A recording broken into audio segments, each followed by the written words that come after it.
Part 1. The Original Vampire. Author, Ludo Busroot. Chapter 1. Spring always comes very late in the northern part of the glorious empire. It was not until the beginning of April that the wind and snow that had been raging for half a year finally receded unwillingly, and the warm sunshine came to the north again, bringing vitality to the recovery of all things. But not everyone seems to like such bright sunshine. For example, this man just walked out of Grey Castle. He was wearing a leather tricorn hat with the brim pulled down very low, completely covering his eyes. However, he still seemed to feel that the sun was too harsh, so he raised his hand to pull the brim down a bit. This man looks to be 17 or 18 years old, tall and handsome. He is wearing a black shirt with red stripes and crimson cross-pattern night boots that go up to his knees, making his already somewhat fluffy black pants swell up and look very noble against the backdrop of a burgundy coat that was almost knee-length. But his face was extremely pale, as if he were recovering from a serious illness. Master Colin. Master Colin. Along the way, the servants in Grey Castle saluted the man and said hello. However, this young Master Colin seemed to be preoccupied and responded to the servants' greetings in a perfunctory manner. After a while, he finally stopped in front of a small house, as if he were hesitating whether to go in or not. Meow.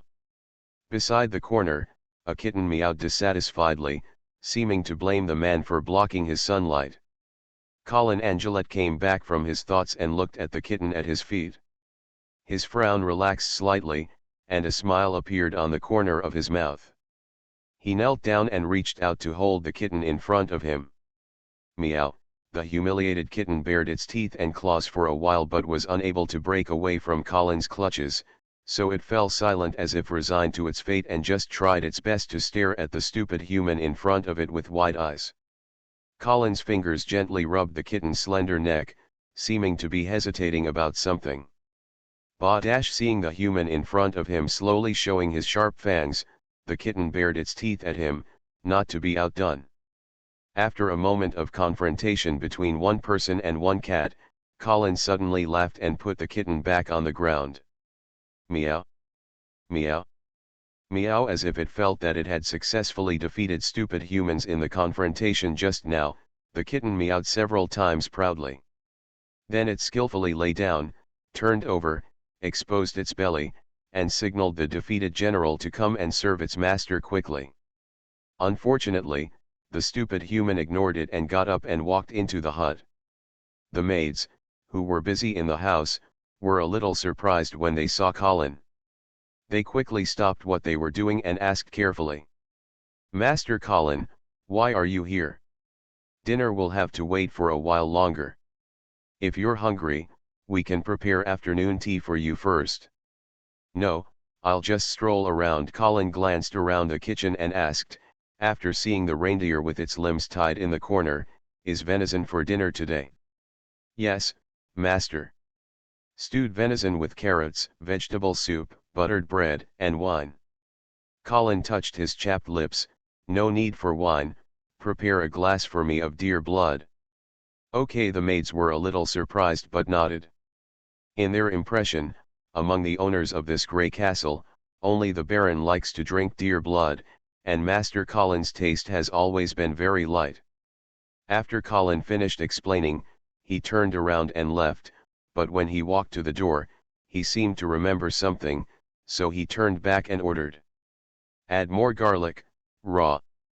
"Okay, master," the maids responded quickly. At the same time, he complained in his heart, "Master Colin's taste is really getting stronger." Night fell, and the dining room on the top floor of Grey Castle was illuminated by a row of candles and the flames in the fireplace. The decoration in the hall is quite luxurious, but it also has a rough atmosphere. A kite shield carved with the head of a roaring bear hangs above the fireplace, surrounded by paintings of various styles and stuffed animal heads used to show off the owner's prowess. "Master, the wine cellar just purchased a few barrels of white wine from Winster Manor a few days ago. Do you want to try it?"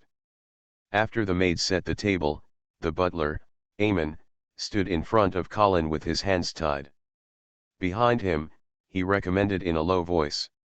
Last year, the rainy season in Winster was short and the sun was abundant. The quality of this batch of wine should be very good, just right for tonight's venison. After learning that Master Colin was in the kitchen today, after his abnormal behavior, Eamon was really worried. The rude Baron Angelet was hopeless in Eamon's heart, but he had great hopes for Master Colin, the butler who wanted to improve the taste of the Angelet family. Unexpectedly, Master Colin asked the kitchen to prepare deer blood and garlic today. Eamon felt he had to do something. The Angelet family must be elegant. Okay, being moved by the butler's words, Colin nodded in agreement. Eamon smiled happily and quickly poured Colin a glass of white wine himself. Do you need anything else? Colin waved his hand. No, you go and do your work. Okay. As the butler's footsteps disappeared outside the door, Colin was the only one left in the empty restaurant. His father, Baron Angelet, was away at war, his mother had been dead for many years, and his sister was already married, so Colin was the only one sitting at the long and empty dining table. However, he didn't seem to feel lonely at all. After quickly finishing the food in front of him, Colin drank white wine while looking at the remaining deer blood and garlic in a daze. After finishing the glass of wine, he finally picked up the glass of deer blood, frowned slightly, and then brought it to his mouth. There was no fishy smell, as expected, and there was no nausea. Colin drank it all in one gulp. A little sweet. Colin licked the corners of his mouth, not knowing whether to be happy or sad. Did he really travel through time and become a vampire? Colin whispered. Then, he put down the cup, took out a roll of parchment from his arms, spread it on the table, and recorded it in words that were not of this world. Ordinary food cannot produce a feeling of satiety. Drinking deer blood can bring significant satisfaction and restore physical strength. Other blood, to be tested. Putting down the quill, Colin sighed. What he hopes most now is that there will be something like a beginner's guide to time travel and a vampire survival manual that can give him a reference instead of having to guess and try things out on his own. Even if he didn't have these, he would at least have to travel through time and become an existing species in this world, so that Colin would know exactly who he was, what upgrade routes he had, and even be able to become a teacher or something. But unfortunately, in this different world, similar to the Western Middle Ages, there are no records about vampires. In this world, there are elves, orcs, trolls, nagas, and dragons that once ruled the world but are now extinct. But there are just no vampires. Colin felt that he might have become the world's first vampire. This made him a little worried. Because in his original world, vampires were simply creatures that only existed in fantasy. What abilities they have and what weaknesses they have are all imaginary. And the settings in different works are not exactly the same. Therefore, in order to fully understand his new body and new role, Colin can only experiment on himself. So far, he has found that he is really similar to the legendary vampire. Photophobic, bloodthirsty, immortal. Yes, immortal. Because, when he just traveled through time this morning, he discovered that there was a dagger stuck in his chest. The original vampire. Author, Ludo Busroot. Chapter 2. In the dark and empty restaurant, Colin carefully unbuttoned his shirt and examined the wound on his chest by candlelight. The wound has not healed yet and no treatment has been done. But not a trace of blood flowed out. Because he can now control the blood throughout his body. Perhaps, this is also one of the innate abilities of vampires. Colin held both sides of the wound and gently pulled it to both sides. A burst of tearing pain made him take a breath. However, Colin was a little happy. At least it shows that his nervous system is still functioning well. This made Colin feel that he was not very different from normal people. The wound was opened into a small hole, and through the hole, Colin could clearly see his heart. It no longer jumps. Okay, this is a little bit different from normal people. Colin was a little sad. Hey Dash. With a sigh, Colin let go of his hands and let the wound slowly heal together under the pull of the muscles. It won't bleed anyway, so there's no need for a bandage. Just need to see how long it takes to heal, if it will heal at all. To be honest, when Colin woke up this morning and found the dagger stuck in his chest, he panicked for a while. At that time, he felt that he might be considered the most failed time traveler in history. He died as soon as he arrived. But then he realized that he couldn't die. Even though his heart was stabbed, he still couldn't die. As for who stabbed him in the heart, Colin currently has no clue. During this time travel, Colin successfully inherited the memories of his predecessor. From these memories, he did not find out who wanted to kill him. However, Colin already has some ideas on how to lure out the killer hiding in the darkness. But there's no rush. Now, what he is more interested in is the new body that he inherited, which is suspected to be a vampire. After buttoning his shirt again, Colin turned his attention to the last piece of food on the long table, garlic. It is said that vampires are afraid of garlic. In the previous world, Colin didn't know much about the vampires that filled novels and movies, and he didn't know what settings the vampires in this world followed. There is no other way but to slowly experiment. Colin cut off a piece of garlic the size of an ant with a table knife and carefully put it into his mouth. Ugh! Colin vomited all over the floor. It seems that vampires in this world are also afraid of garlic. Master Colin, are you okay? The maid guarding the door heard the noise and quickly came in to check. I'm fine, vomit. Master, I'm afraid you're sick. I'm going to find Pastor Miguel right now. No, when he heard the word pastor, Colin almost jumped up in shock and hurriedly spoke out. Stopped, no, I'm fine. Really? But your face is really pale today, and you are vomiting now. I said, no need, Colin rubbed it. She was holding her stomach, suppressing the desire to vomit, while glaring at the maid at the door with a vicious look. Seemingly frightened by Colin's stern look, the maid didn't dare to insist any longer, so she could only leave a sentence of "Then please take care of yourself," and left in a hurry. Huh, Colin breathed a sigh of relief, leaning back on the chair and panting. Vampires seek medical advice from priests? Be sick. Although the priests in this world may not necessarily restrain vampires, Colin did not dare to risk his own life for the experiment. At least not now. Perhaps in the future, when he is fully prepared, he will test the church in this world. But, definitely not now. After a while, Colin finally calmed down.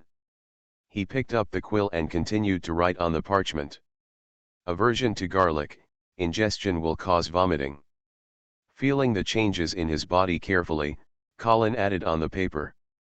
But it is not fatal. Staring at the square words on the parchment, Colin frowned again. Wrong. Colin looked at the piece of garlic in front of him and suddenly realized that what he had just eaten was only a very small piece. It was a matter of dosage.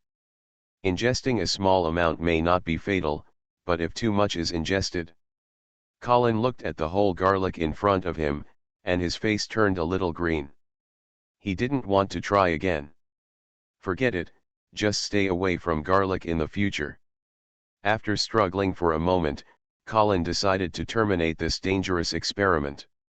Rolling up the parchment and putting it in his arms, Colin stood up and left the restaurant. The maid guarding outside the hall bowed quickly when she saw Colin. Pack up. Colin glanced at the maid, who lowered her head and did not dare to look at him. Don't tell anyone else about this. Yes, master. Colin returned to his bedroom through the dim corridor. It was still early, so Colin sat down at the desk. There is a book open on the desk, The Chronicles of the Glorious Empire. Colin had read this book when he was a child, but his memory was no longer clear. Now traveling through time, in order to better understand this world and find out the clues that vampires may have existed, Colin decided to do more research. However, this is ultimately in vain. There is no mention of vampires at all in the book. Fortunately, Colin didn't gain anything. He was able to review the history of this human empire. More than 1,500 years ago, Garna Lorenzo, the legendary paladin who served the Lord of Glory, completed the unification of the human race, established the Glory Empire, and became the first emperor. In order to resist the foreign enemies around the empire, Garner canonized the 6 paladins under his command as dukes, ordered them to station in all directions, and constantly expanded their territory. Thousands of years have passed, and now only 4 of the original 6 dukes remain. The northern border where Colin is located is currently the territory of Duke Hilda among the 4 dukes. The north was originally the territory of the trolls, but they had long been driven further north to the ice fields of the sky by the Hilda family. Unwilling to fail, the trolls are bent on retaking this fertile land and launching a southern expedition almost every year. This year is no exception. Colin's father, Baron Angelet, is currently on the front line of this war. As the night grew darker, the candlestick on the desk was extinguished, and the bedroom became quiet. Only Colin's steady and gentle breathing was heard, and the hoot of an owl came from far outside Grey Castle. When dark clouds covered the moonlight, a dark shadow suddenly appeared at Colin's bedside. He looked at the sleeping Colin, and a look of confusion flashed across his face. Because he clearly remembered that he clearly inserted a dagger into Colin's chest last night. "Why didn't you die?" Black Shadow was very confused. But he didn't hesitate. He quietly pulled out the dagger and slowly placed it on Colin's chest. At this time, he suddenly remembered that someone once told him. Although most people's hearts are left-sided, there are also a few people who are right-sided. So, this time, he quietly moved the dagger in his hand a certain distance to the right. Chi! The dagger pierced Colin's chest hard. The huge pain woke Colin up from his dream. Just as he was about to scream, a pair of big hands tightly covered his mouth. Woo, woo, woo. Colin's eyes widened in horror, staring at the assassin in front of him. He recognized him. After a while, Colin's struggle gradually subsided. But the shadow didn't let down its guard. He waited for a full 10 minutes before removing his hand from covering Colin's mouth. Then, he took out the dagger from Colin's chest and stabbed him again in the throat. "Now, you should die." You are listening to novels at Bless Up channel. Wish you happiness and luck. How do you feel about this novel? Please like and leave a comment. The Original Vampire. Author, Lugo Busroot. Chapter 3. The Lord enjoys the right to receive support from his subjects, but at the same time, he must also bear the obligation to protect his subjects from all evil persons. In this crisis-ridden world, although humans occupy the most fertile land in the center of the continent, they are also under the eager gaze of the surrounding alien races. Therefore, at the beginning of the founding of the glorious empire, a law of lords was established to clarify the rights and obligations of the lords. According to this law, nobles who lose their territory will be deprived of their titles. Carter Knight was a victim of this law. Their family's title was deprived of them because their territory was invaded by trolls. As a result, Carter became a wandering knight. Without the support of his territory, the knight's life was very miserable, and he could hardly afford the money to maintain his armor and weapons. Fortunately, Baron Angeli took him in. Carter also dedicated his loyalty to the Angelet family. But obviously, this loyalty has not stood the test. Because just now, Knight Carter inserted the dagger into the chest of Baron Angelet's son with his own hands. "I inserted it twice." Carter looked at Colin's body, guilt flashed in his eyes, but he soon became determined again. Thinking of that man's promise to him, Carter felt that his dream of reviving his family was just around the corner. However, just when Carter stood up from the bed and was about to leave quietly, his steps suddenly stopped. Turning around suddenly, Carter only saw a cold light coming towards him.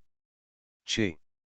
A sharp pain came from Carter's chest, causing him to scream in a low voice.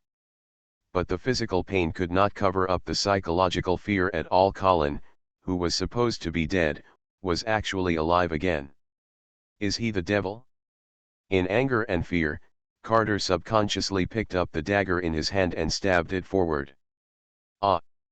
There was a muffled groan from the other side, followed by Colin's teeth-gnashing laughter. Does it hurt, you bastard? You stabbed me twice. Oh, no, it was 3 times. You, Carter felt that all the strength in his body was quickly withdrawn, and his consciousness began to blur.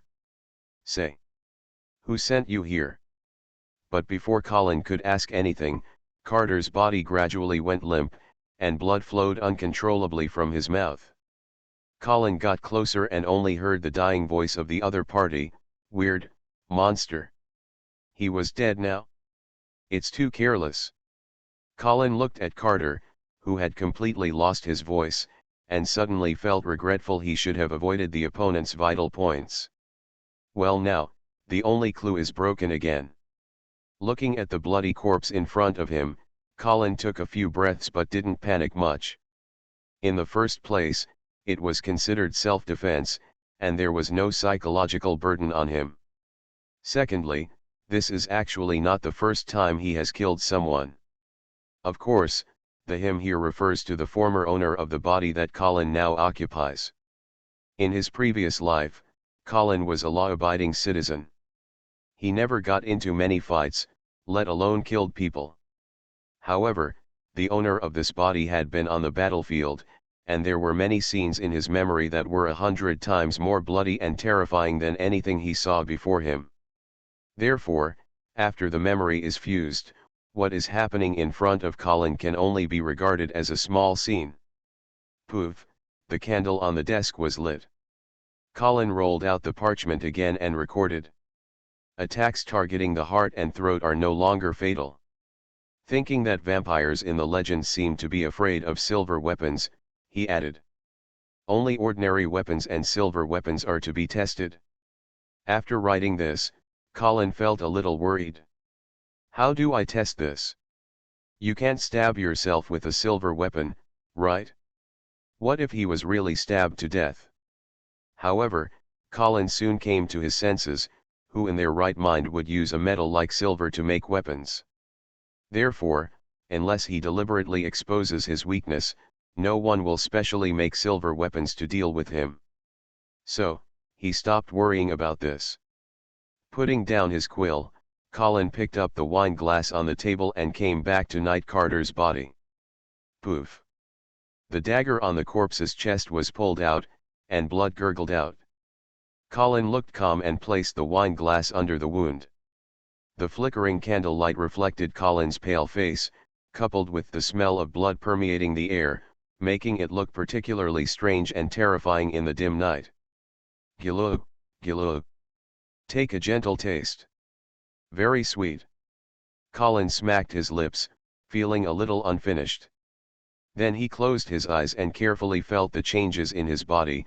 It seemed to be no different from the reaction after drinking deer blood.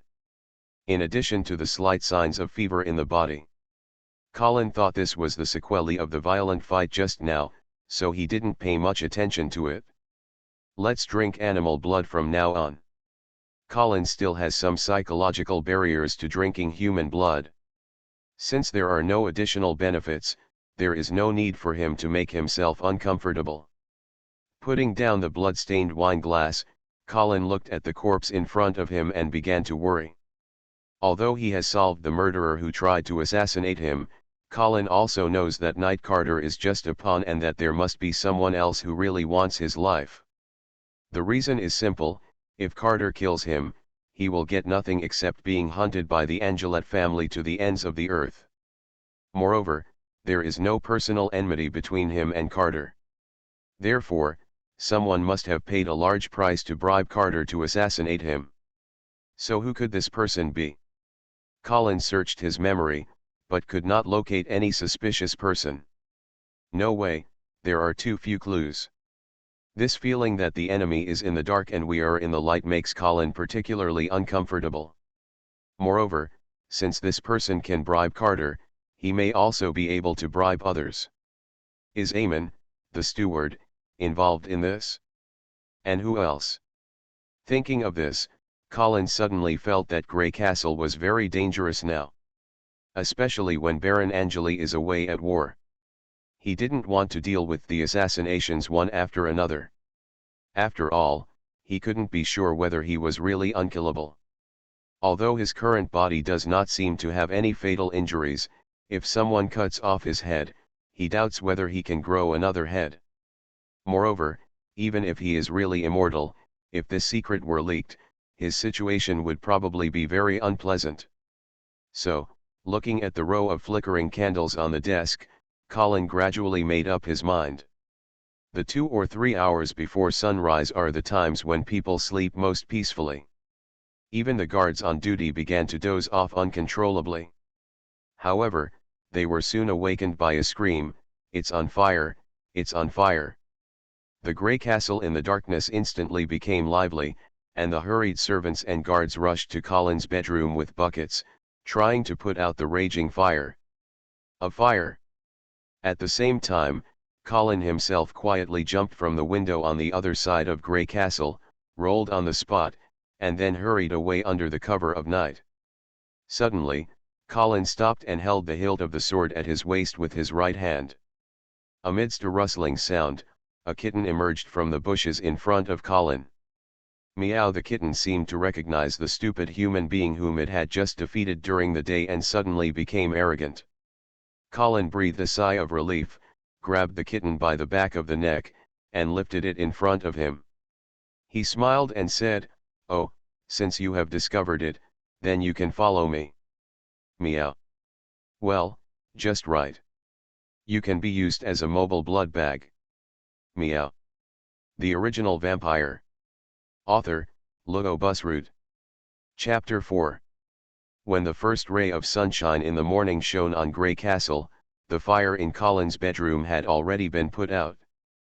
Fortunately, most of the building materials in Grey Castle are non-flammable rocks, otherwise, the fire might not have burned down only this one room.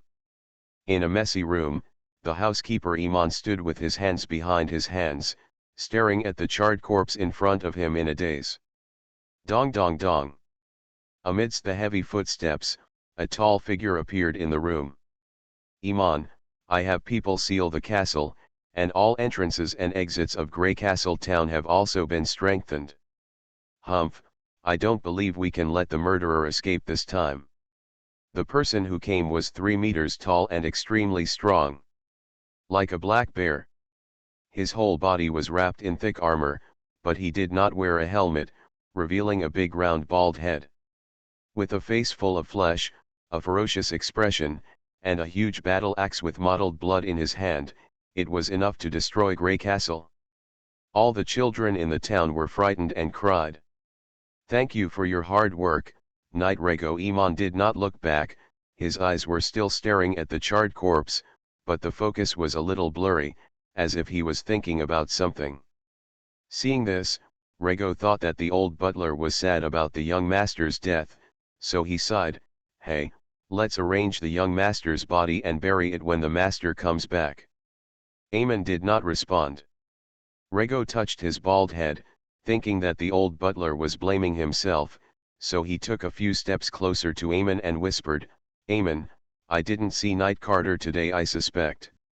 Hearing Carter's words name, Eamon's distracted eyes condensed for a moment, and then he turned to the servants who were still cleaning up the mess in the house and ordered, "There is no need to clean up here, you can go down."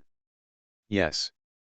After the servants left one after another, Eamon raised his head slightly and looked at the tall Rego, and asked, "I remember, 3 years ago, you and Carter competed once in the night championship held by Count Iman." Rego was a little confused. He didn't understand Iman. Why did he suddenly mention the previous night championship, but still replied, "Was that 3 years ago? It seems so. I beat him badly that time." Eamon smiled, "Yes, you shot him off his horse, broke his arm, and lost 2 teeth. He mentioning his glorious record, Rego felt a little embarrassed, but at the same time, he was also extremely confused. Now why are you talking about this? Eamon did not answer, but continued to ask, do you still remember whether the 2 teeth Carter lost were on the left or the right? How would I know? Rego was a little anxious. Eamon, the reaction made him very confused and dissatisfied. Eamon didn't pay attention to Rego's attitude, but showed a mysterious smile and pointed to the charred corpse on the ground. If you can't remember clearly, you can go and take a look for yourself now. Rego frowned. He stared at Eamon for a long time with big copper bell eyes. Seeing that he didn't seem to be joking, he finally knelt down and reached out to open the corpse's mouth. Crack. Eamon's mouth suddenly twitched as he watched the rough-handed Rego completely break off the corpse's jaw. Rego was also startled, and then he hurriedly tried to put the fallen chin back on. Okay, stop doing it, take a closer look at his teeth. Eamon looked at the clumsy Rego, and was really speechless. Oh, okay, hey. There are indeed 2 gaps on his lower left gum. Rego turned back with gleaming eyes and asked eagerly, did Carter lose his left tooth? Obviously. This reckless man, he also realized something was wrong with the body. Unfortunately, Eamon shook his head, I don't know which 2 teeth Carter lost back then. Rego frowned and was about to speak when he heard Eamon say slowly again, but, I know Master Colin has never lost a tooth. That's right, Rego stood up suddenly and shouted excitedly. But then, he seemed to realize that his voice was too loud, and quickly lowered his voice, so, this body is not Master Colin at all, but that bastard Carter. No. Eamon smiled and shook his head. Shaking his head, the young master has been killed by Carter. Now you must lead people to capture this evil betrayer. What? Rego's eyes widened again, are you stupid? Eamon sighed and patiently explained, think about it, why did the young master set this fire, and why did he leave without saying goodbye? Rego touched his round bald head and seemed to understand, you mean, the young master deliberately burned this corpse meant to make others think he is dead? Yes. Why did the young master do this? Maybe he wants to see who is behind Carter? What is his purpose? Or maybe he wants to hide yourself. In short, since the young master has his own plan, what we can do is to cooperate with him and continue this game. Okay, I understand. Rego walked out with his head buried. I'm here, just go and order the arrest of that bastard Carter. Eamon watched Rego's tall back disappear outside the door, and silently added in his heart, it may be that the young master no longer dares to trust us. How could I not trust you? Colin smiled and said to the old mercenary in front of him, what I mean is that I will pay you half of the commission first, and wait for your help with the remaining half. I will introduce you to a caravan heading to Fallen Eagle City. Then what if you refuse to pay the rest when I introduce you to the caravan? The old mercenary was obviously not satisfied with this payment method of paying the deposit first and then the final payment. Do you think I'm in need of that little money? Colin took out a gold coin and tossed it up and down in his hand. The old mercenary's eyes widened instantly, and his eyes followed the gold coin up and down.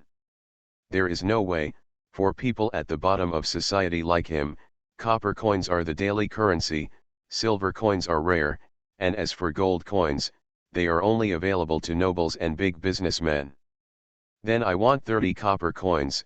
The old mercenary realized that he was in front of a fat sheep and immediately began to increase the price. 20 coins. If there are more, I will find someone else. Deal. The old mercenary happily caught the 10 copper coins thrown by Colin and began to lead the way. After a while, the two came to the west area of Greycastle town and walked into an old tavern. The Bearded Tavern. After entering, Colin discovered that the name of this pub was indeed worthy of its name. At first glance, almost all the people drinking inside were bearded. The old mercenary was obviously very familiar with this place. While greeting everyone, he led Colin inside. The two came to a long table in the corner of the tavern. The old mercenary hunched over and muttered for a moment in the ear of a bearded man sitting at the head table. The bearded man looked at Colin a few times in the direction of the old mercenary's finger and then waved to Colin to come over. "This is Lord Saru, the leader of the Firefox mercenary group. Lord Saru is a second-level warrior, and he is about to go to Falling Eagle City. You will definitely be safe with their team," the old mercenary first told Kalin to introduce the bearded man. Then he turned to the bearded man, his attitude was obviously much more attentive. "Lord Saru, this is my nephew. Don't think he is not strong, but his martial arts is quite good." "He is your nephew," Saru sneered. A sound interrupted the old mercenary's words.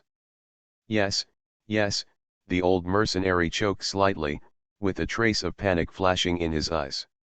Then he quickly explained, "Don't look at him, he doesn't look like me. The main reason is that this boy's appearance is similar to that of my brother-in-law. Moreover, I have been running around outside for so many years, and this old face has long lost its appearance. You know, when I was young, I was handsome and had an extraordinary temperament." Saru sneered and interrupted the old mercenary again, "Is your nephew a knight?" When he heard the word knight, the old mercenary seemed to suddenly be grabbed by the neck. The boastful words were immediately choked in the throat. Colin's pupils shrank instantly. The Original Vampire. Author, Lugo Busroot. Chapter 5. The atmosphere in the bearded tavern was still noisy and warm. However, the atmosphere in the corner, where Saru and the others were, was instantly stagnant. "Ride, knight," the old mercenary opened his mouth wide and looked at Colin in surprise. He knew that Colin's identity was not simple, but he never thought that he was actually a knight. "You know, there is a fundamental difference between the knights in this world and the warriors on the streets. Any civilian who can afford meat and is well developed can learn how to stimulate fighting spirit in the warrior union and become a warrior apprentice, as long as he can afford a few silver coins. But the cavaliers are different. To become a knight's apprentice, you must first have certain talents, and, more importantly, you must accept the baptism ceremony hosted by the priest of the Church of Light. It is completely different from the kind of baptism on earth that only has a symbolic meaning and can be sprinkled with water. The baptism ceremony in this world is for the priest of the Radiant Church to cast a spell to communicate with the Lord of Radiance and engrave a sacred mark on the baptized person. This process consumes a lot of money for the priest, so each priest is limited in the number of baptismal ceremonies he can perform in his life. Therefore, such baptismal quotas are extremely precious. They are basically completely monopolized by the nobles and are almost impossible for common people to access. One can imagine the scarcity of knights. For example, Baron Angelet has only 3 loyal knights under his command. Including the Baron himself and his son Colin, the entire Baron has only 5 knights. Among them, Colin has not even entered the rank yet and is currently just a knight apprentice.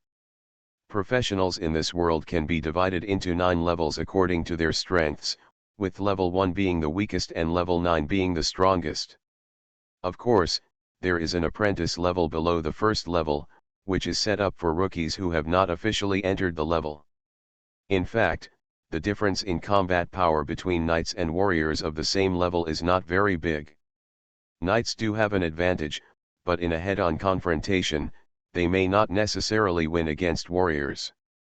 After all, factors such as martial arts, willpower, weapons, and equipment must also be considered. What really makes nobles flock to the profession of knight is its potential. The pinnacle of the warrior profession is level 6. That's right, looking at the entire continent, there has never been a 7th level warrior, whether it is humans, trolls, orcs, elves, etc. According to His Majesty Peter Messi, the first Pope of the Church of Radiance, mortals need the gift of gods to enter the Holy Realm. The 7th level and above are the Holy Realm, so the 7th level knights are also called paladins. Therefore, according to this statement, warriors who have not been baptized will certainly not be able to obtain the gifts of the gods, and will not be able to reach the 7th level.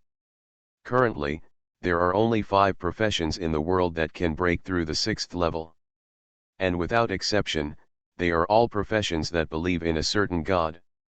They are the human knights who serve the Lord of Radiance, the troll warriors who serve the god of war, the elf rangers who serve the goddess of destiny, the Naga royal guards who serve the god of storms, and the orc skull crushers who serve the god of destruction. Even those spellcasters who claim not to believe in gods and only believe in arcane truth cannot break through to the 6th level. However, they can release forbidden spells with 7th level or even higher power. However, releasing such a forbidden spell requires the caster to pay an extremely terrible price, and it cannot be regarded as a conventional attack method. Of course, the sanctuary is by no means easy for knights to enter. Once a paladin is born in any family, the entire family will become extremely prominent. All families that have given birth to paladins will receive the honor of having the word holy before their family name. For example, the Hilda family, the owners of the northern territory of the glorious empire, are descendants of the founding paladins of the empire and are therefore respectfully called the Saint Hilda family. In the entire history of the glorious empire, there have only been 7 paladin families. This shows how difficult it is to enter the sanctuary. As for the 8th level, it is called the Legendary Realm. The founding emperor of the glorious empire, Garna Lorenzo, was a paladin in the Legendary Realm and the only one recorded in history. In more than 1,000 years after him, there has never been another paladin who entered the Legendary Realm. Not to mention the 9th level. The 9th level is also known as the Realm of Demigods, and it is said that only the dragons who once dominated this world can reach it. After their extinction, no race has ever been able to give birth to a strong demigod. As for those above the 9th level, that is the realm of the gods. In short, knights, a noble and rare profession that can even be said to belong only to nobles, should obviously appear in castles rather than places like the Bearded Tavern. Generally, no knight would choose to follow a mercenary group to another city. After all, they have their own retinues, servants, and even armies. Therefore, Colin's appearance is particularly strange. Just as the atmosphere in the corner became increasingly solemn, a furry little head suddenly emerged from Colin's shirt. Meow, as if he were dissatisfied with his good sleep being disturbed, the kitten roared at the bearded man. Colin smiled slightly, stuffed a certain guy who got up angrily into his clothes again, and then asked the bearded man, "How do you know that I am a knight?" In fact, Colin felt that he was careful enough.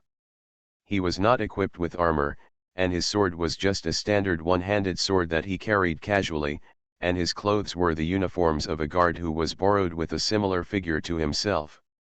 Moreover, according to the memory of the predecessor, although warriors and knights do have different combat performances, there should be no difference unless they take action. What's more, for a knight apprentice like Colin who has not yet entered the rank, because he cannot inspire the holy light to assist in fighting, even if there is a fight, it is no different from a warrior apprentice.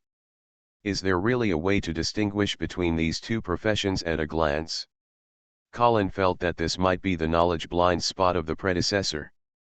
But who knew? Saru smiled slyly and said, "Guessed." Fooled. Colin immediately realized that he had been tricked by the seemingly reckless and honest bearded man.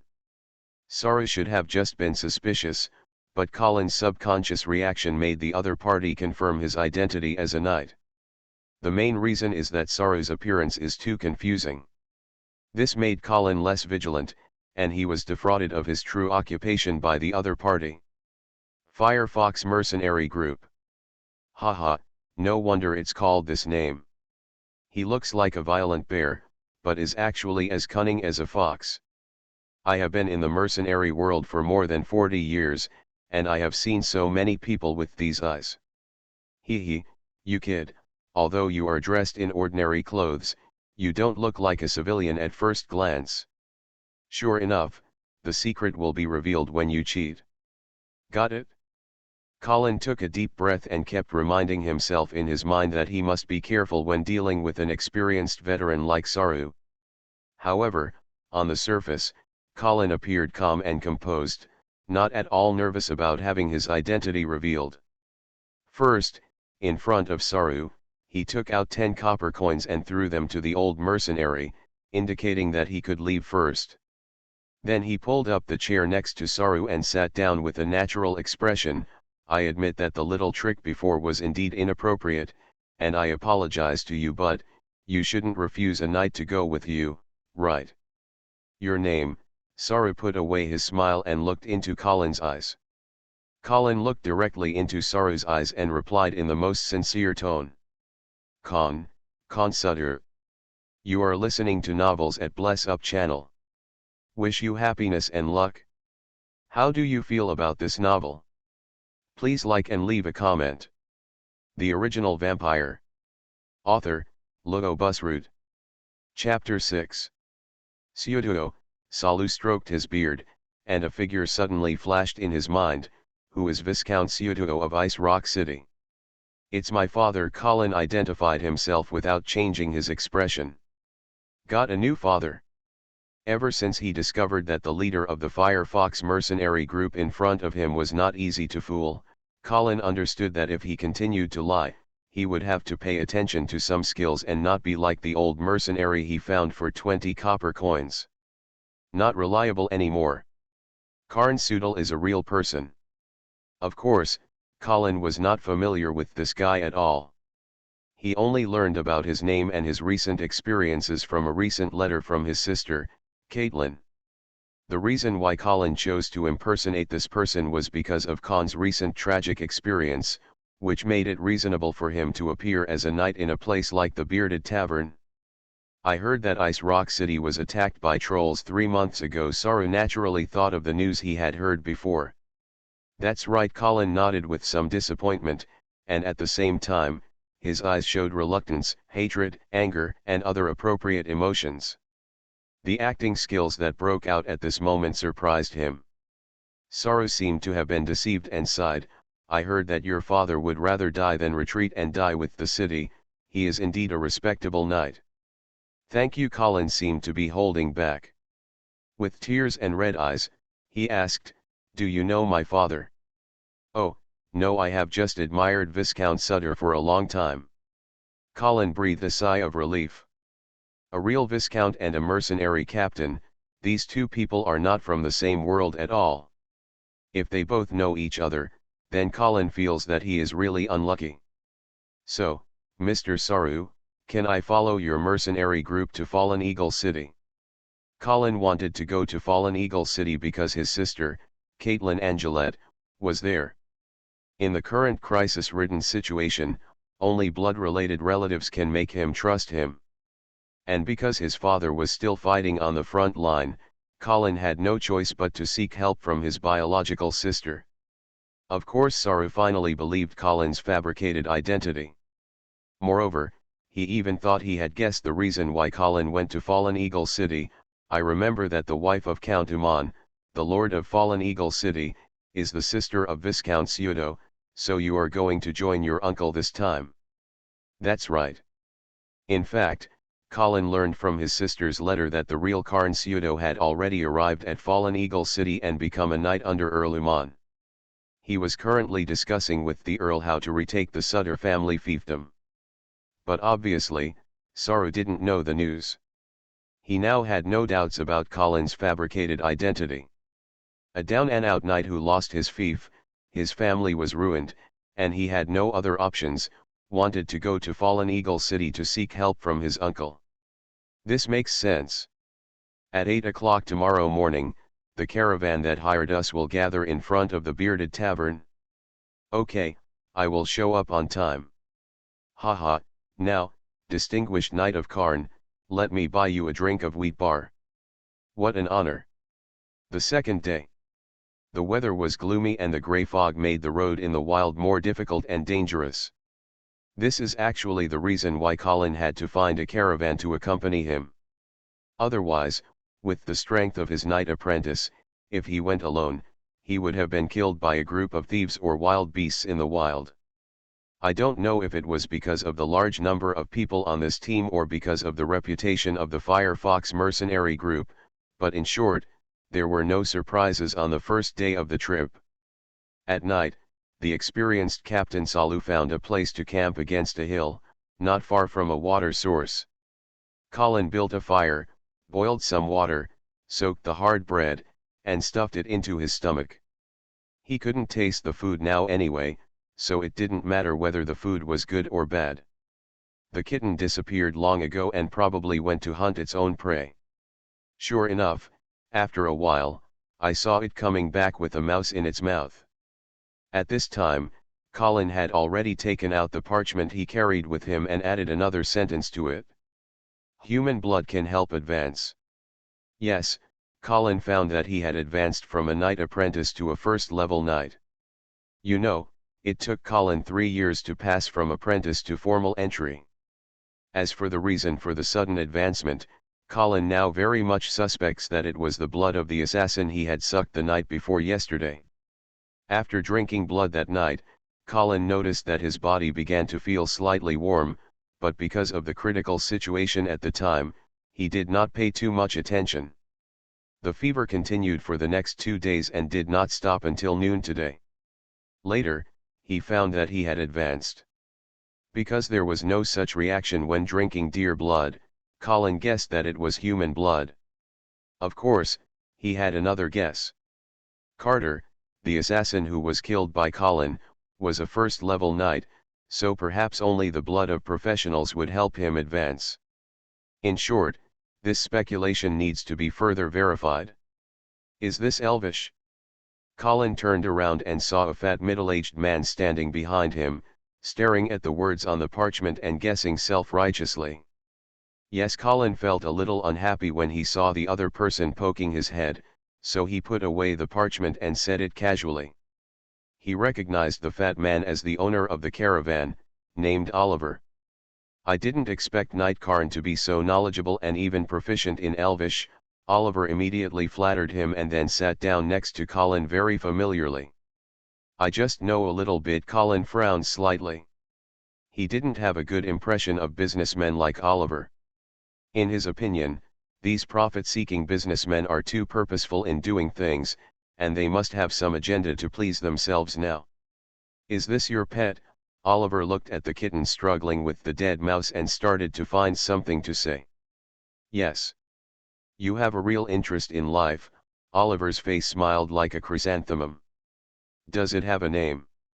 Colin was stunned and didn't seem to think that this mobile blood bag needed a name.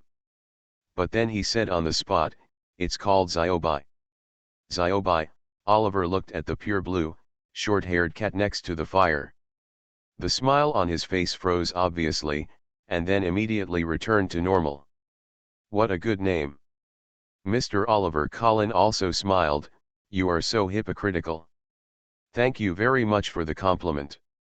Oliver didn't take it seriously at all, and his thick skin was amazing. The two chatted for a while. After getting acquainted a little, Oliver suddenly lowered his voice and said, Knight Khan, if you want to regain the Sutter family's fiefdom, I may be able to provide you with some information help. Colin, who was originally drowsy, suddenly became energetic. He turned around and looked at the fat businessman beside him with a half-smile. Do you know what you are talking about? The original vampire. Author, Ludo Busroot. Chapter 7. According to the law of Lords of the Glorious Empire, nobles who lose their fiefdoms will be deprived of their titles. But there is a way to restore the original title. That is to regain the fiefdom by one's own strength. Otherwise, even if the fiefdom is regained, it will be rewarded to the new nobles who have rendered meritorious service in the Reconquest War rather than being returned to the old lord.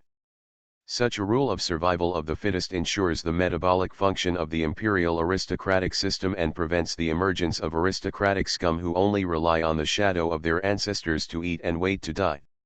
It was with this in mind that the real Karn Sutter chose to go to Fallen Eagle City to find Count Umon after his family was destroyed, instead of going to the Duke of St. Hilda, the lord of the Sutter family. If you go to Duke St. Hilda, even if the Duke sends troops to regain Ice Rock City, it will not be returned to the Pseudo family. It's different when it comes to his uncle, Count Uman. Although Count Uman won't help Khan without asking for anything in return, he will definitely take a little care of him considering his relationship with the Pseudo family. At least, Ice Rock City should return to the hands of the Pseudo family.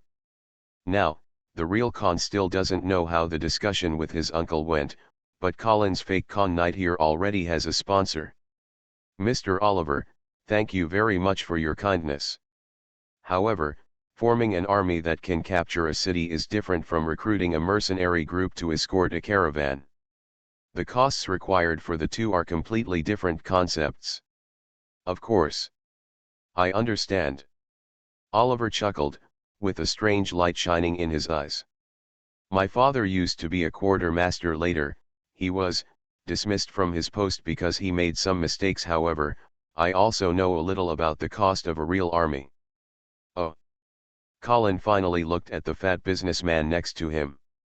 If Oliver was a crazy speculator in Colin's mind before, now he has transformed into a bold and crazy speculator. Although he knew that he was a fake, Colin was still interested and wanted to find out the background of this unassuming businessman. So, I wonder how many gold coins Mr. Oliver can sponsor. Hee, of course I do. We don't have that much money to help you form an army. In fact, our Chamber of Commerce intends to sponsor you. Chamber of Commerce. Yes. Please allow me to reintroduce you. I am one of the stewards of the Tulip Chamber of Commerce. If stuck Knight of Grace, if you are willing to accept sponsorship from the Chamber of Commerce, I can apply to the President. Afterwards, the Chamber of Commerce will consider your strength and the cost of regaining Ice Rock City to determine the size of the sponsorship and, of course, what will happen after the event is completed. Return. Tulip Chamber of Commerce. Colin suddenly felt that the name of this Chamber of Commerce was familiar, and after searching for a while in his memory, he asked, Ice Lake Town 2 years ago. That's right. Oliver puffed out his chest and said quite. He nodded proudly and said, 2 years ago, Baron Billy accepted the sponsorship from the Tulip Chamber of Commerce to reorganize the army and recapture Ice Lake Town. The status of businessmen in this world is not high. After all, no amount of money can buy a title. But obviously, some keen and bold businessmen have begun to try to use the gold coins in their hands to expand their influence. The Tulip Chamber of Commerce seems to be one of the best. So, what kind of reward did Baron Billy give your Chamber of Commerce? Sorry, Knight Khan, this is a trade secret. Please forgive me for not being able to disclose it to you. Okay, Colin touched his chin and said. He asked, so, what do you want from me? Hey, we can discuss the specific conditions in detail when you meet our president, Oliver replied without missing a beat. I need to think about it.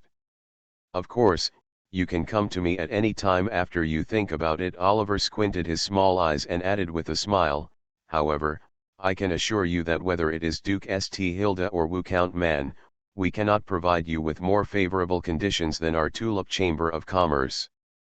But the help you provide cannot be compared with that of the Duke or the Earl. Of course, but we also have to satisfy our appetite. Much smaller. Colin nodded, suddenly feeling that this Tulip Chamber of Commerce was very interesting. Although he was an imposter and did not need the other party's sponsorship, he still asked, does your Chamber of Commerce have a station in Fallen Eagle City? Of course, it is right next to the slave market in the west area of Fallen Eagle City. You are always welcome. Your Majesty. Colin secretly wrote down this location for future emergencies. Then, he changed the subject and started chatting with Oliver all over the world. Oliver has been doing business abroad all year round, so he is well informed. In addition, he is deliberately trying to please Colin, and the two of them immediately have a lively chat, and they seem reluctant to meet each other at a late date. Unknowingly, the night got darker and the camp gradually became quieter, and most of the mercenaries had already rested. Oliver strongly invited Colin to rest in his tent. Colin resisted for a while and saw that the other party's tent was indeed quite luxurious, so he nodded and agreed. But while everyone was sleeping, Colin was suddenly awakened by a small sound. He stood up immediately, listened for a while, and then shook Oliver beside him awake. Wake up, someone is approaching our camp.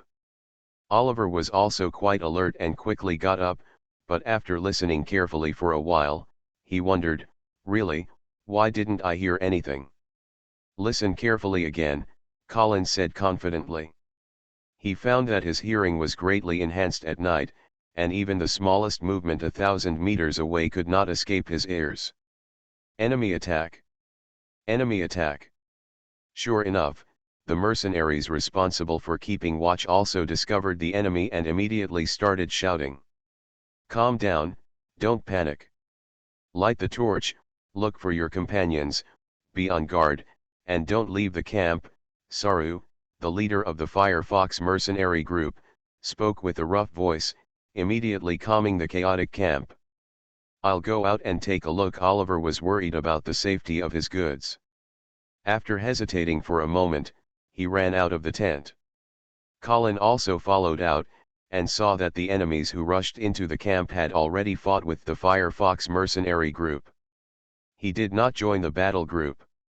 After all, Oliver did not pay him a commission, so he did not have to work for this fat man. However, after watching it for a while, Colin felt relieved. The attackers should be a group of thieves. They were very weak and didn't even have an advanced warrior. There were not many people, about 70 or 80 people. I really don't know where they got the courage to attack the Firefox mercenary group's camp, which had hundreds of people. After the initial panic, the Firefox mercenary group quickly stabilized its position and beat the thieves back steadily. In less than half an hour, after leaving behind more than 30 corpses, the band of thieves finally collapsed and fled in panic. Don't pursue, Saru shouted calmly, stopping those guys who were so mad at killing from chasing them into the deep forest. After the thieves had disappeared, Saru began to arrange manpower to clean up the battlefield. Oliver also hurried to check his goods and count the losses. Colin quietly walked to a remote and dark corner, squatted in front of a thief's body, and took out a dagger and a kettle. Chi. Gudu.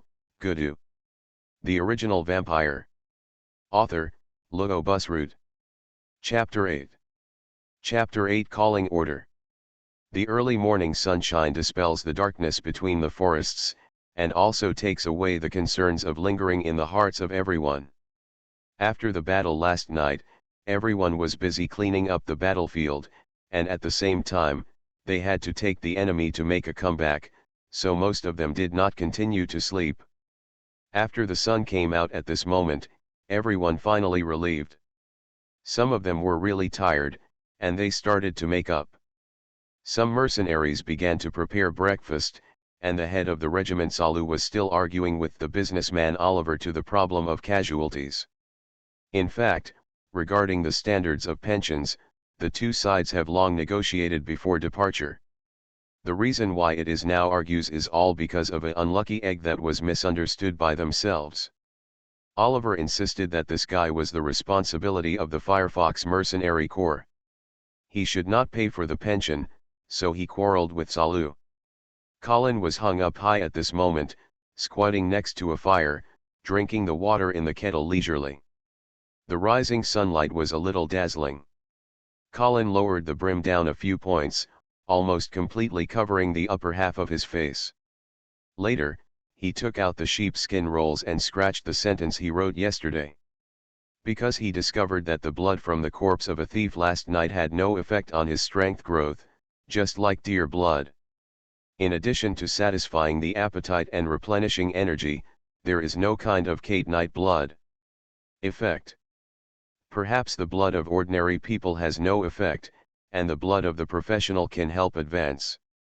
Moreover, I am afraid that the blood of a higher-level professional than themselves is effective. Thinking of this, Khalil unconsciously glanced at the only second soldier here, the head of the Salu. Then he shook his head again. Don't say that you can't beat Salu. Even if he played it, he didn't want to kill an innocent person in order to quickly advance. Colin feels that he still has some bottom lines. When thinking about it, Colin discovered that Oliver's dispute with Salu was finally over. The chubby businessman was walking towards Colin, and his expression was a little unhappy. It seemed that he did not occupy the upper hand in the dispute just now.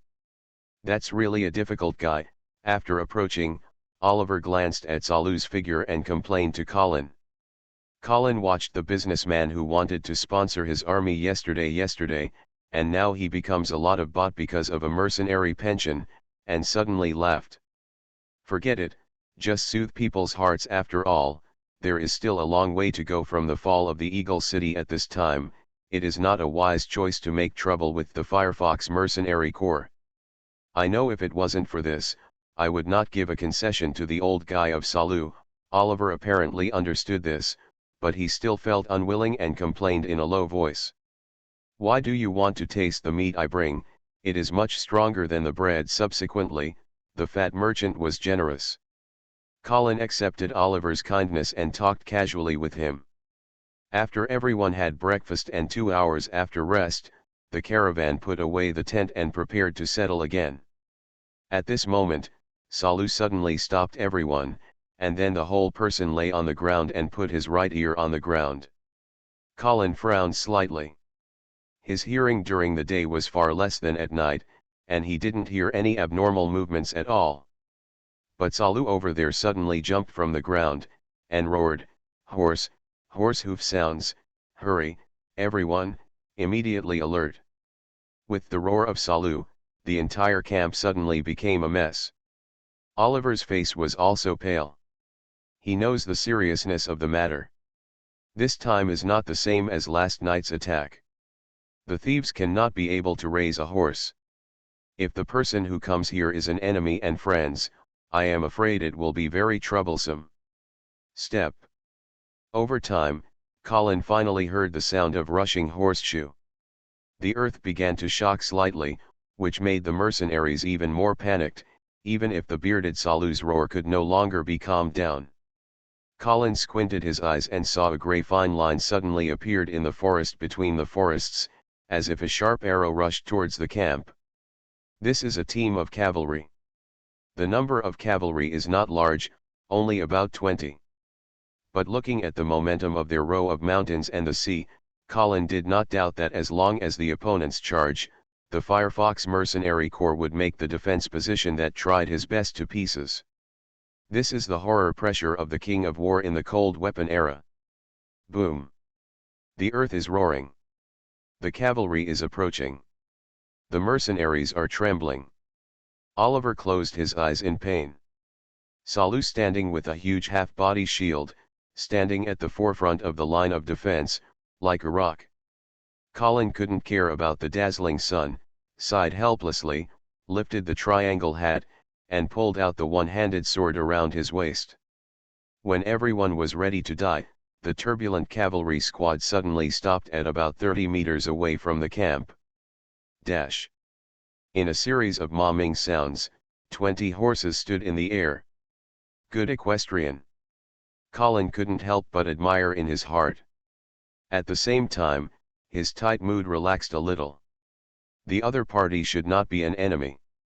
However, seeing that they did not slow down the posture, and the final dazzling emergency stop, obviously, they wanted to give the Firefox Mercenary Corps a horse. Therefore, the other party may not have much goodwill. At this point, Oliver, a savvy businessman, apparently saw it, and did not take the initiative to step forward, but signaled Salu to negotiate. After all, Salu was helpless. After all, he received commission and was obliged to solve any trouble he encountered along the way to Oliver. Therefore, he had to put down the half-body shield and big sword, stepped forward empty-handed, and at the same time shouted, "Friends on the opposite side, I am Salu, head of the Firefox Mercenary Corps. Some of the goods that are escorting the Tulip Chamber of Commerce to the Eagle City. I don't know what to help you."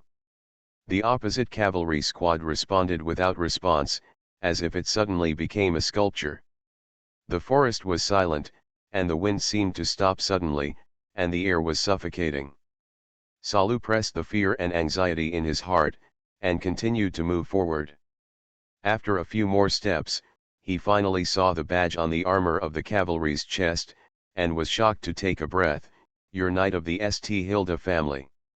Salu's big voice also passed to the rear, so there was another depressed little commotion in the mercenaries. But at the same time, everyone could not help but hang the weapons in their hands on the ground, as if the name St. Hilda has the terrible magic that makes people dare not to be enemy. Yes. In the north of the empire, the name of St. Hilda is a symbol of absolute authority. Even the imperial royal family has no such horrible appeal and influence here. Kaka. The head of the knight finally had a movement, and saw that he lifted a helmet mask, showing a pair of indifferent eyes, nodded at Salu, and defaulted to his identity by default. Later, he took out a roll of sheepskin paper from the cloth bag in front of the saddle and threw it at the foot of Salu. At the same time, he announced in an unquestionable tone: "The son of the Duke of St. Hilda, the life of the Marquis of Charles, you are urgently called." This chapter is finished. You are listening to novels at Bless Up channel. Wish you happiness and luck. How do you feel about this novel? Please like and leave a comment. The Original Vampire. Author, Ludo Busroot. Chapter 9. Chapter 9. Marquis of Charles. Marquis Charles is the eldest son of the Duke of St. Hilda, the first heir of the first place. Nonsense, of course I know who Jew Charles is, but why does his knight appear here? Why should we call us urgently? Isn't Jew Charles fighting the troll on the border? Do we want to go to the border? How is it possible? This is so far from the border.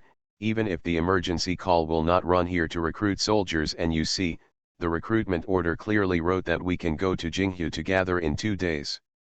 Where is Jinghu? It's not far from here. Follow this small river to north more than 50 kilometers, probably here. Do we want to go?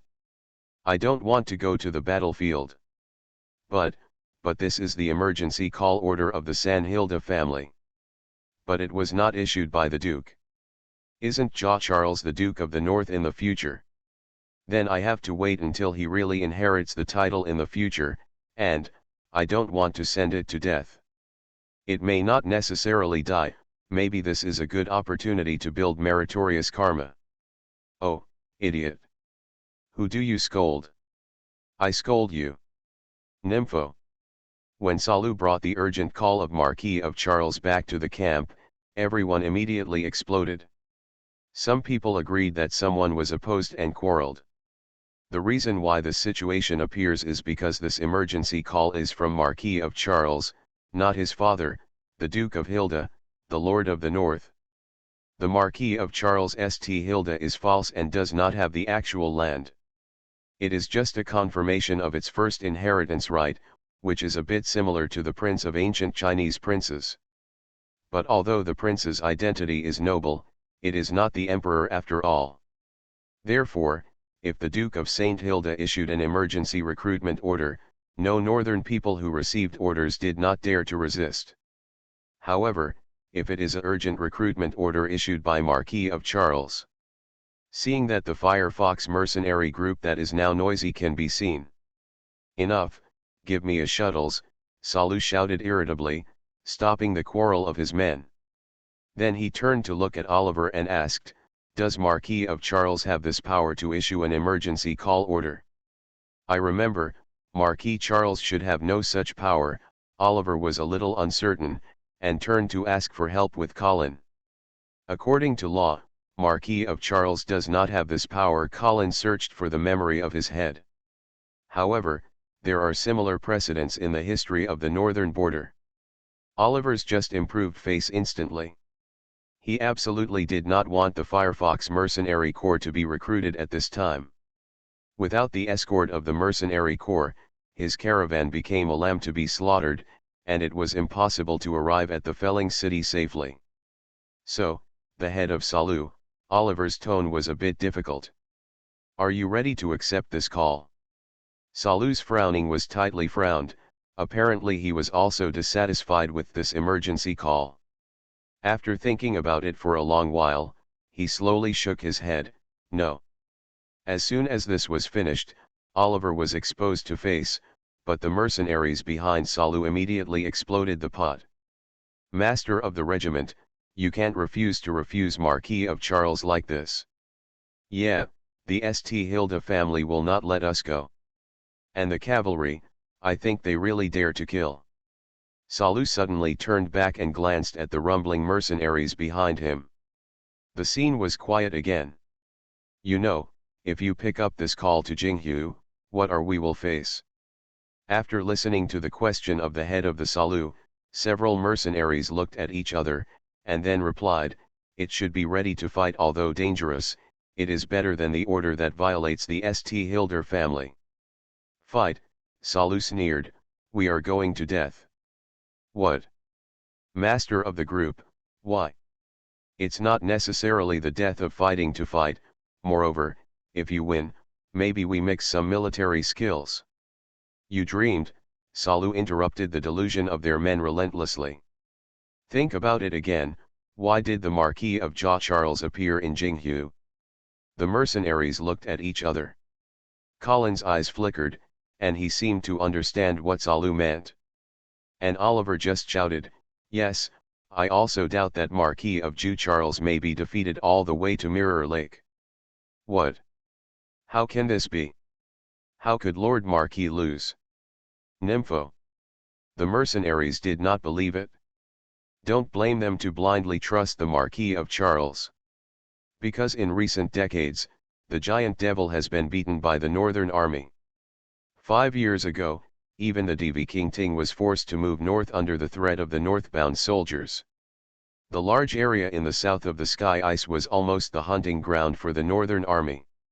If it wasn't for the climate environment on the ice field, it was too bad, it was not suitable for planting crops, and it was not suitable for building a estate castle. I am afraid that the territory in the north would extend to the north.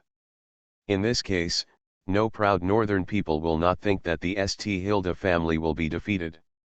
But if you think about it, Salu and Oliver's speculation is very reasonable. In recent months, there have been no good news to the front line battlefield. Instead, several towns on the border have been broken, and several families have lost their land.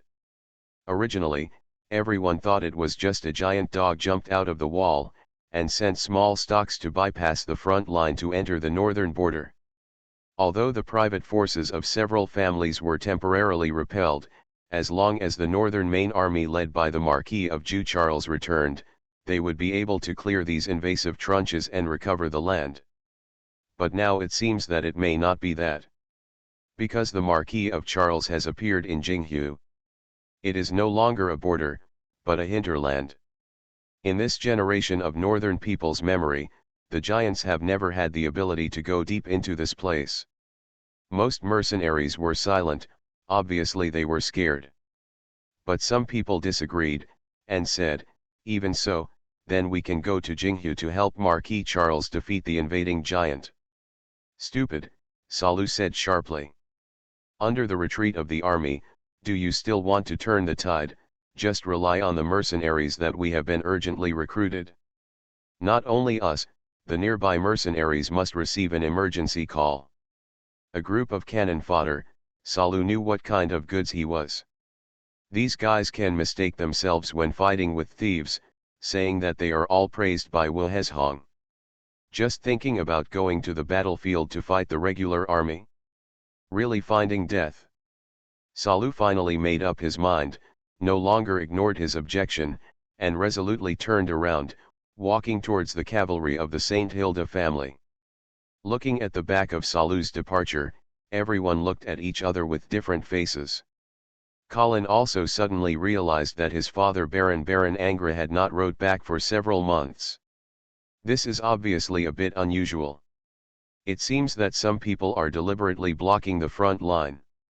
Is the situation of the front line really bad? Nympho. Do you dare to refuse the call of the Marquis, I don't know what Salu said there, the Sanhilda family knight-headed suddenly angered. Master Cavaliers, I just want to know. Enough, refusing the emergency call is the rebellion, the Cavaliers interrupted Salu's justification, and said to the people who gathered in front of the Firefox mercenary corps, whoever you killed the rebels and immediately promoted to promotion immediately belief. Wow dash. The mercenaries suddenly uproar. Some people filled with indignation, and some people sneered, but some people flickered. Master Cavaliers, Salu did not return, and confidently gave his back to the crowd behind him, and continued, I am awe-inspiring the St. Hilda family and respect Marquis of Charles, but we also have the right to know ourselves what is the situation where the place is about to go. Salu's words stopped abruptly after only half. Because a long sword stabbed his chest. Dash, Salukau vomited blood and tried to turn his head. After seeing the face of the young man behind him, the look on his face suddenly became extremely complicated. Well. The corpse fell to the ground. Very good, the knight on the horse nodded with satisfaction, watching the young humanity holding the bloody sword. Tell me your name.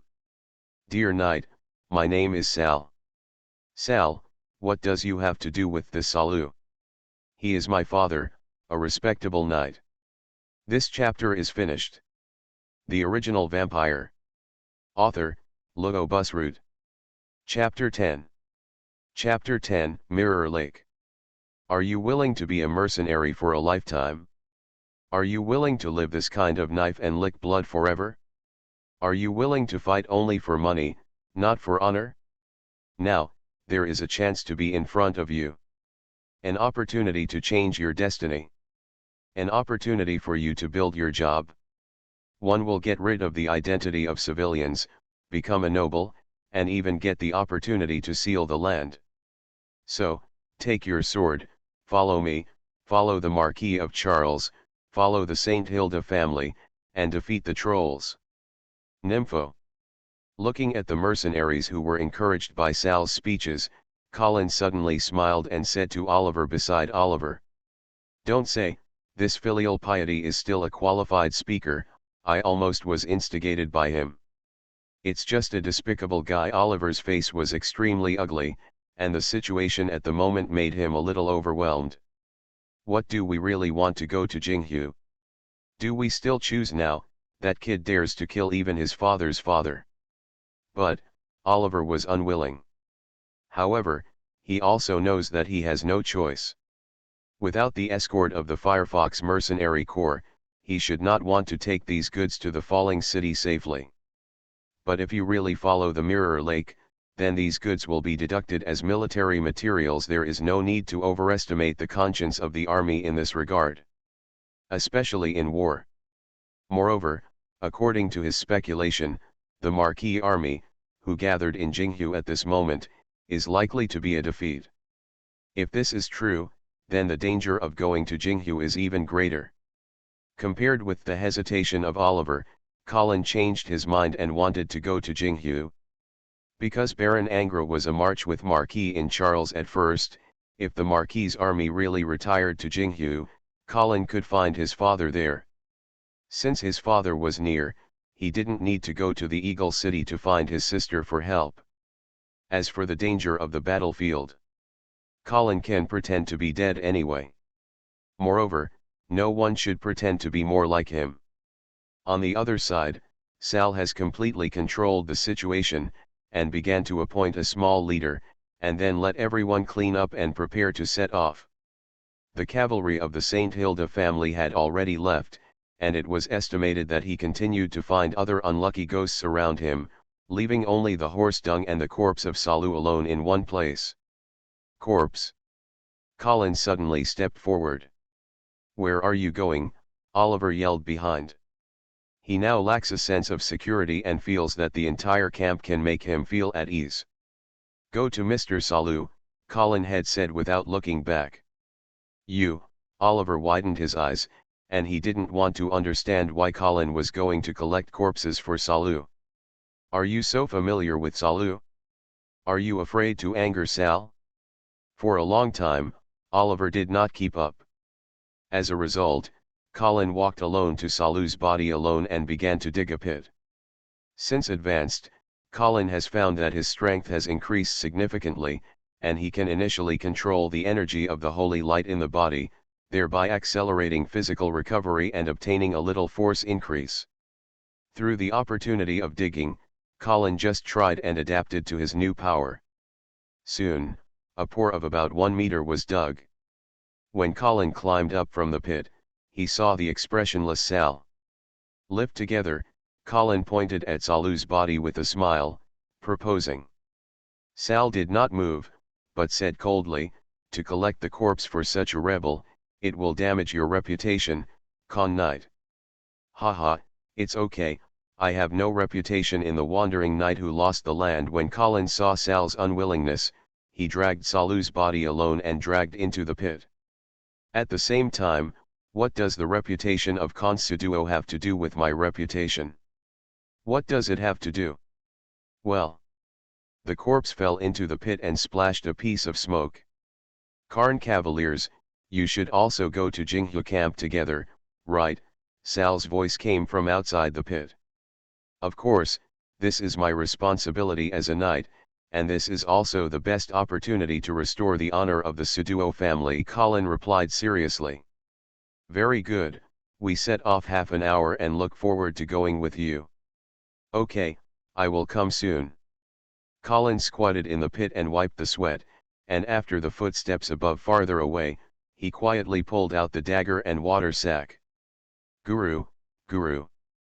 When the Firefox Mercenary Corps and his group saw the barracks on the side of Jinghu, the sky was completely dark. The Sentinel patrol liner has discovered this group of people. After seeing the emergency calling order in Sal's hands, they instructed them to the place where the gathering was. Oliver followed the team forward, looking unreasonable. Colin was drinking the water in the water sack while walking, and his mood seemed not to be beautiful. Because he found that the blood of the second-order soldier Salu couldn't help him grow his strength. The effect of drinking is exactly the same as the deer blood, and the thief that is nothing, and can only restore physical strength. For the effectiveness of blood, Colin feels two possibilities. One may be that the previous advancement was just coincident, not the reason why Carter Knight's blood. This is obviously the worst case, indicating that the blood has no effect on his strength. There is another possibility. That is, not all the blood of all high-level professional. Perhaps, only the blood of the high-level knight can help Colin to improve their strength. Therefore, further experiments are needed. Thinking of this, Clintz had a headache. After all, compared to the warriors on bad streets, the number of knights is scarce, and most of them are distinguished. Their blood is not easy to get. After entering the barracks, Colin discovered that it occupied a great place here, and at a glance, he couldn't see the side at all. The people were crowded in the camp, and they didn't know how many people gathered. However, Colin can see that the obviously not formal army in their camps, they should be a miscellaneous soldier like the Firefox Mercenary Corps. Their weapons and equipment are not uniform, and some people even hold farm tools such as hoes, which makes people doubt whether they are farmers who are directly called directly from the field. It seems that the gathering here is really a group of cannon fodder. After stabling in the camp, Oliver came together again. "Cavaliers, did you see the situation in the East Camp? It should be the regular military camp of the St. Hilda family. The barracks on the side of the Mirror Lake are divided into two major pieces. Unlike the messy West camps where Colin and others are located, the East camps are obviously orderly and guarded strictly. Yes, I tried to take a few steps there just now, but before I approached, I was blocked by the patrol soldiers. This is not surprising. The camps of the regular army will definitely not allow people to enter casually." Colin looked at Oliver with a hearty face, and immediately understood what he meant. "Do you want to go to the East Camp?" "Yes," Oliver nodded in a row. "You also saw the situation on our side once you hit it, it must be a cannon fodder. Therefore, we'd better find a way to mix into the camps of the Eastern Regular Army, which is safer. However, I can't get in there. But you are not the same, as long as you report the name of the Suduo family, you must get in. Colin hesitated. Because he knew that his fake Consuduo deceived the Firefox mercenary corps and Oliver, it was okay. If you really want to see the real nobles of this world, it will probably be dismantled. Of course, he can also use his true identity, so that he can find Baron Angra, if he is also in this camp. But if Baron Angra is not here. Cavaliers, after you passed, please tell Master Marquis that I am willing to contribute all the goods I carried to the St. Hilda family for free.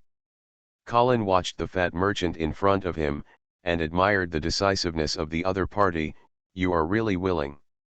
What can I do if there is no way? Oliver barely squeezed out a bitter smile, and then encouraged again, of course, I will not forget the help you give me. Thanks for you.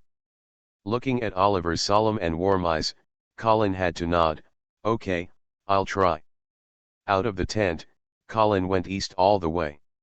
Just as he was still hesitating whether to expose his true identity, a sound suddenly sounded. Master Colin, is it really you? This chapter is finished.